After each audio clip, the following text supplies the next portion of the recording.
آپ کسی بند کمرے میں بھی ہو، فرشتہ پہنچ سکتا ہے کہ نہیں؟ پہنچ سکتا ہے۔ تو فرشتے کا وجود جو تھے مقام پر، لیکن گرامی قدرات جناب یوسف علیہ السلام کو کنویں میں لٹکایا، بھائیوں نے رسی کاٹ دی۔ اللہ نے فرمایا جبریل میرے یوسف کو پانی تک پہنچنے سے پہلے اپنے پار اس کے نیچے جا کر بچھا۔ سدرۃ المنتہا پہ ہیں، یوسف علیہ السلام کا فاصلہ تھوڑا ہے، وہ یہاں سے یہاں نہیں پہنچے کہ جبریل امین السلام سدرہ سے چڑھے اور پانی تک پہنچنے سے پہلے جا کے اپنے پروں کے نیچے بچھا۔ یہ چوتھا مکان کس کا ہے؟ فرشتے کا، جس کو آنے جانے کے لیے نہ دیوار نہ پہاڑ نہ پتھر رکاوٹ نہیں۔ 4 مقام ہوئے۔ سبا سرابل میں لکھا ہے اس سے اونچا مقام ہے روح انسانی کا، کیونکہ جبریل امین علیہ السلام کو سدرہ چھوڑ کر آنا پڑا اور اپنے پر آ کر بچھانے پڑے۔ ولی کی شان یہ ہے، رب کا قرآن کہتا ہے، سلیمان علیہ السلام کہتے ہیں کون ہے جو تخت بلقیس کو لائے؟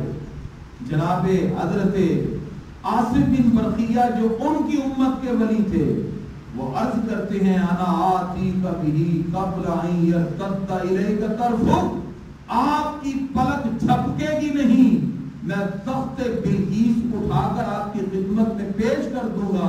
نہ جگہ بدلی، نہ اٹھ کر گئے، جو ایک ہی مجلس میں بیٹھ کر میلوں دور رکھے ہوئے تخت کو اٹھا کر اللہ کی شان کے مطابق حضرت سلیمان علیہ السلام کے سامنے پیش کر سکتے ہیں۔ اللہ یہ شان اپنے ولی کو عطا فرما دیتا۔ سبحان اللہ۔ تو سوا سنابل میں لکھا ہے کہ پھر اس روح انسانی کا مقام فرشتے سے بھی بڑھ گیا، کیونکہ فرشتہ بھی جگہ چھوڑ کے آ رہا ہے اور یہاں ایک ہی جگہ پر بیٹھے ہوئے تخت بلقیس کو سامنے پیش کر دیا۔ ایسے ہی اولیاء کرام اگرچہ وہ اپنی قبر اور تربت میں ہیں، لیکن ان کی روحانیت کا فیض پوری دنیا میں میگنیٹک انٹیگریشن کی طرح پھیلا ہوا ہے۔ ایک انسان کروڑوں میل دور بیٹھا ہے، لاکھوں میل دور بیٹھا ہے، اولیاء کرام کا وہ روحانی اسپرچوئلزم کے ساتھ جو کنیکشن اور تعلق ہے وہ جڑا ہوا ہے، جس کی بنیاد پر گرامی قدرات وہ اللہ والے اپنے کسی نہ کسی مرید کو اپنا فیض پہنچا بھی سکتے ہیں اور چاہیں تو اسے اپنا فیض چھین بھی سکتے ہیں۔ اللہ تعالیٰ نے اس حقیقت کو اولیاء کرام کے ساتھ خاص کیا۔ بس جب وہ دنیا سے قبر میں چلے گئے تو ان کا کنیکشن اور تعلق دنیا والوں سے ٹوٹا نہیں۔ اولیاء کرام کا اس لیے ہم عرس مناتے ہیں، ان کے فیض و برکات کا سلسلہ جاری و ساری رہتا ہے۔ آپ کا علیہ السلام کی چچا حضرت امیر حمزہ رضی اللہ عنہ کا جب وصال ہوا تو آپ کا علیہ السلام مسلسل ہر بدھ کو ان کی قبر پہ جاتے۔ امام بخاری نے نقل کیا سرکار ایک مرتبہ تخصیص کے ساتھ جاتے ہیں، صحابہ بھی ساتھ ہیں، پیدل 3 میل کا سفر طے کیا اور سرکار نے وہاں جا کے ممبر سجایا اور سرکار دو عالم علیہ السلام اپنی خوبیاں ذکر فرماتے ہیں، خطاب کیا۔ سرکار نے وہاں صحابہ کے ساتھ کھڑے ہو کر اجتماعی دعا فرمائی۔ یہ سارے کا سارا عمل اس بات کی دلیل ہے کہ اللہ والوں کی قبر پہ جانا، وہاں محفل کا اہتمام کرنا، سرکار منبر پہ بیٹھ کر خطاب کر رہے ہیں اور لوگوں کو بتا رہے ہیں اگر شہدائے احد اور بالخصوص سرکار کے چچا کا عرس منانا جائز ہے تو داتا علی اجمیری کا بھی عرس منانا جائز ہے۔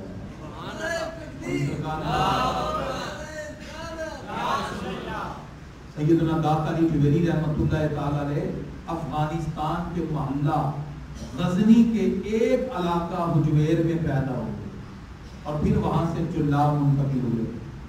آپ کا نام علی ہے، آپ کے والد کا نام عثمان ہے، آپ خود حسنی سید ہیں، آپ کی والدہ حسینی سیدہ ہیں۔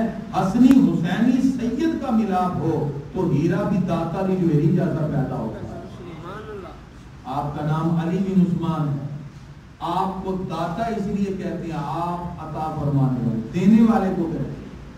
دنیا میں ہر ایک بندہ کسی نہ کسی اعتبار سے داتا ہے، باپ اپنے بیٹے کے اعتبار سے داتا ہے، آپ ملازم ہیں تو آپ کا مالک آپ کا داتا ہے، وہ دینے والا ہے۔ اسی طرح کوئی نہ کوئی کسی کے اعتبار سے داتا کا معنی دینے والا۔ لیکن حضرت داتا علی جوہری رحمۃ اللہ علیہ اتنے بڑے داتا ہیں کہ پورے عالم کے اندر نہ روحانی بلکہ باطنی اور ظاہری دونوں علوم کو لوگوں کی طرف منتقل کرنے والے. آپ تقریباً 900 سال سے زیادہ عرصہ گزر چکا ہے آپ کے وصال سے. جب آپ لاہور آئے اس وقت اس کا نام لاہور تھا یا لاہور، بعد میں اس کو لاہور بگڑ گیا نام بول کے. آپ کے پیر و مرشد حضرت ابو الفضل حسن بن محمد بن حسن ختلی رحمۃ اللہ تعالی بہت بڑے پیر کامل ہیں. 300 مشائخ سے آپ نے پڑھا. تقریباً 21 سے 31 سال تک آپ ریاضت میں رہے، سیاحت میں رہے. دور دراز آذربائیجان گئے، بغداد میں گئے، عراق میں گئے، کوفہ میں گئے. مختلف اولیاء کرام سے ملاقاتیں ہوئی. بعد میں پیر و مرشد کے حکم سے لاہور آئے. یہاں ہندوؤں کی حکومت تھی. آرائی زیادہ تھے، ہندو زیادہ تھے، چند مسلمان تھے. حضرت سیدنا داتا علی جویری رحمۃ اللہ تعالی علیہ نے آ کر یہاں اس طرح اسلام کی تبلیغ کو عام کیا کہ اس وقت سے لے کر آج تک ظاہری اور باطنی طور پر دونوں اعتبار سے لوگوں کو عطا فرما رہے. آپ داتا علی جویری کے نام سے مشہور ہیں. داتا کا معنی دینے والا. اور آپ کس طرح دیتے ہیں؟ آج پورے پاکستان کا محکمہ اوقاف داتا علی جویری کے لنگر سے چل رہا ہے. پوری ذمہ داری سے کر. جو نہیں بھی مانتے وہ بھی داتا علی جویری کا لنگر کھا رہے ہیں کیونکہ تنخواہیں ان کو ملتی داتا صاحب کے دربار سے. ان کے دربار سے کروڑوں روپے کا جو چندہ ہوتا ہے اس سے پورا محکمہ کا. یہ داتا علی جویری ہیں جو صرف لاہور نہیں پورے پاکستان کی مساجد اور مدارس کو چلا رہے ہیں. اتنے بڑے داتا ہے. طلحہ مسجد کے انتظامیہ بیٹھی ہے، پوچھیں ایک مسجد کو چلانا کتنا مشکل ہے. یہ آپ نے دیکھیں اے سی چلے ہیں کتنا بل آتا ہے، یہ پنکھے چلتے ہیں، یہ اچھا خاصا فنڈ ہے. ایک مسجد کو چلانا کتنا مشکل ہے. آپ اتنے بڑے داتا ہیں کہ پورے پاکستان کی مسجد اور مدارس کو چلا رہے ہیں. وہاں سے جاتا لنگر داتا اتنے بڑے داتا. وہاں تو جو جوتیاں بھی لے کے بیٹھا ہوا ہے وہ بھی رات کو لاکھوں کما کے اٹھتا ہے. اللہ اس کو بھی عطا فرمائے. سیدنا داتا علی جویری رحمۃ اللہ تعالی لاہور آئے اور آپ نے آ کے جہاں روحانی فیوض و برکات کا سلسلہ شروع کیا. چند مسلمان تھے، آپ نے مسجد بنائی. بعد نے کہا جی قبلہ ٹیڑھا ہے. آپ نے سب کو بلایا اور اپنی مسجد میں کھڑے کر کے ان کی آنکھوں کو سامنے کرتے ہوئے یہیں لاہور سے بیت اللہ کی زیارت کروا. یہ آپ کی شان ہے. یہاں رائے راجو اس وقت گورنر تھا، ہندو تھا، بعد میں جوگی بن گیا. وہ لوگوں سے ظلمن دودھ لیتا تھا، جو نہیں دیتا تھا وہ استدراج کا مالک تھا. ہندوؤں کے پاس شیطانی طاقتیں ہوتی ہیں. جو دودھ نہیں دیتا تھا ان کے جانوروں کے تھنوں میں خون آ رہا ہے، وہ استدراج ہوتا ہے. وہ شیطانی طاقتیں ہوتی ہیں، وہ جنات کی طاقت ہے. لیکن جتنی بھی شیطانی طاقتیں مل جائیں وہ رحمان کی طاقت کے سامنے کوئی حیثیت نہیں ہے. لیکن داتا علی جویری رحمۃ اللہ علیہ رحمانی طاقت کے مالک. آپ نے ایک بڑھیا کو دیکھا دودھ لے جا رہی. آپ نے کہا ادھر دیکھ. آج ہمارا خون آئے گا، فرمایا پہلے سے زیادہ دودھ آئے. وہی ہوا دودھ پہلے سے زیادہ. جس وقت وہ جوگی آپ کی خدمت میں آیا اور اس نے اپنے اسی شیطانی عمل کی وجہ سے اڑنا شروع کر دیا. یہ اللہ والوں کی شان ہے. آپ نے اپنے جوتے اتارے، نالین اتارے. فرمایا یہ اتنی بڑی جو تو استدراج کی کیفیتیں دکھا رہا ہے اس کو ختم کرنے کے لیے ہمارے جوتے ہی کافی. اللہ والوں کی شان تو بڑی ہے. آپ نے اپنے نالین ہوا میں اٹھا لے، وہ جوتے اس کے سر پہ پڑے اور آپ کے قدموں میں گرا اور وہ بھی بلاخر کلمہ پڑھ کے مسلمان ہو گئے. پھر آپ نے لاہور کی سرزمین میں جہاں آپ کا دربار شریف ہے اس کے قریب آپ نے ڈیرا لگایا. اس وقت راوی مینار پاکستان کے قریب سے ہو کے گزرتا ہے. بعد میں پھر پناہ ہٹا گیا. حضرت سیدنا داتا علی جویری رحمۃ اللہ تعالی علیہ کی بارگاہ میں خواجہ معین الدین چشتی جمیری رحمۃ اللہ علیہ بھی فیاض لینے آتے ہیں. داتا صاحب مشرباً آپ جنیدی ہیں اور مسلکاً حنفی ہیں اور فقہ حنفی کے مطابق عمل کرنے والے ہیں.